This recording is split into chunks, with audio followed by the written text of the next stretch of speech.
बिस्मिल्लाहिर्रहमानिर्रहीम अस्सलाम वालेकुम। कैरी की चटनी बहुत ही मज़ेदार सी मौसम भी है। अगर आपने ये चटनी अभी तक बनाई नहीं तो ज़रूर बना लें, क्योंकि मौसम जा रहा है हरे आम का और कैरी का। और ये आप सेव भी कर सकते हो बना के बहुत सारी।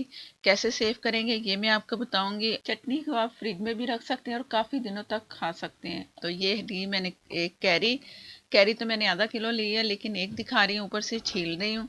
इससे सारा छील के तो आगे क्या करना है ये बताएंगे। ये मेरे पास है आधा किलो के करीब कैरियां मैंने ली, और कुछ येलो निकली और कुछ ये हरी से मुराद पकी हुई भी हैं, और ये सफ़ेद वाली जो है ये कच्ची कैरी है। तो इस अगर येलो भी निकल आए तो खैर है, चटनी पे कोई असर नहीं पड़ता, खट्टी ही बनेगी, मज़ेदार बनेगी। अगर आपके पास भी येलो आ जाए तो आप ज़रूर उसी से ही चटनी बना लें और सेव कर लें, मज़ेदार सी चटनी। और ये मैं टोटल ऊपर से सारी इससे कैरी जो उसका पल्प बनेगा वो सारा उतार लूँगी, अच्छा सा करके साफ रगड़ रगड़ के।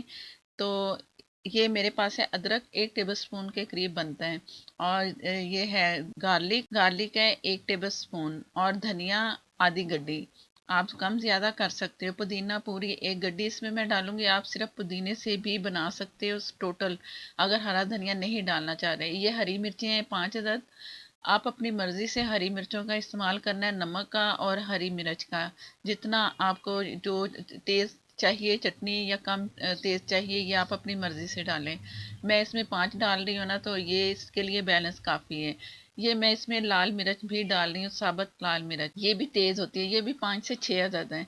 ये मैंने रोस्ट कर लिया था फ्राई पैन में, रोस्ट करके 1 टीस्पून मैंने ज़ीरा लिया, दोनों को मिला के रोस्ट किया। और ये जो लाल मिर्च है ये भी काट लेंगे, इसको भी छोटा छोटा कर लेंगे ताकि अच्छी सी चटनी हमारी पिस जाए। और जो लाल मिर्च का कच्चा पान है ना, वो भी रोस्ट करने से सही हो गया। अगर आप नहीं डालना चाहे तो मत डालें, हरी मिर्चें डालें जायके के हिसाब से। और ज़ीरा रोस्ट करके डालना है, ये बहुत अच्छा जायका इसका आएगा, मज़ेदार सा, और खुशबू बहुत अच्छी आती है चटनी में। और ये नमक है 1/2 टीस्पून।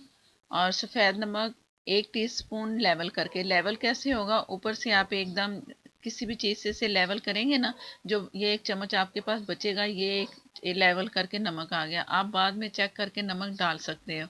और आधा कप मैं इसमें पानी डाल दूंगी, पानी जाएगा इसमें आधा कप। और ये बर्फ़ है, थोड़ी सी बर्फ़ इसलिए इसमें डालते हैं कि जब हम इसे पीसते हैं ना, जग में जिसमें भी आप जो मिक्सी में पीसेंगे तो चटनी हमारी गर्म हो जाती है, उससे कालापन आता है। तो ये चटनी को हरा रहने देगा। ठंडी चटनी होगी, पिस जाएगी तो बहुत अच्छा मज़ेदार सा कलर नज़र आएगा, जो कि सबको पसंद आएगा देखने में कि हरी है। इस तरह आपने बर्फ़ ज़रूर डालनी है, आधा कप पानी और थोड़ी सी बर्फ़। अब इसे पीस के मैं आपको दिखाती हूँ कि चटनी कैसी लगेगी हमारी। बिस्मिल्लाहिर्रहमानिर्रहीम। चटनी मैंने पीस ली है, जितना पानी आपके सामने डाला था सिर्फ वही पानी डाला, बर्फ़ भी वही, गाढ़ी लगेगी आपको।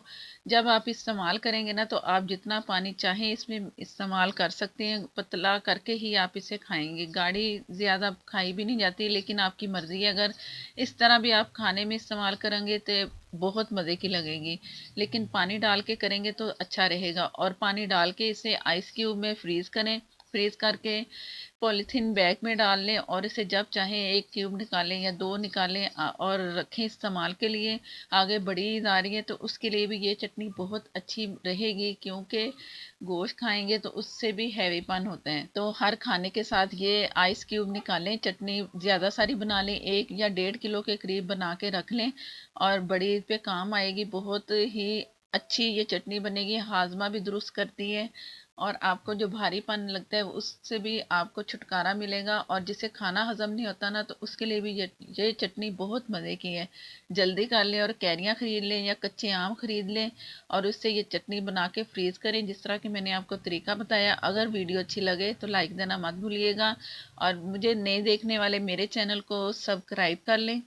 साथ में जो बेल है ज़रूर प्रेस किया करें, उसी से ही नोटिफिकेशन मिलेगा। और नेक्स्ट वीडियो तक के लिए इजाज़त दें। अल्लाह हाफिज़।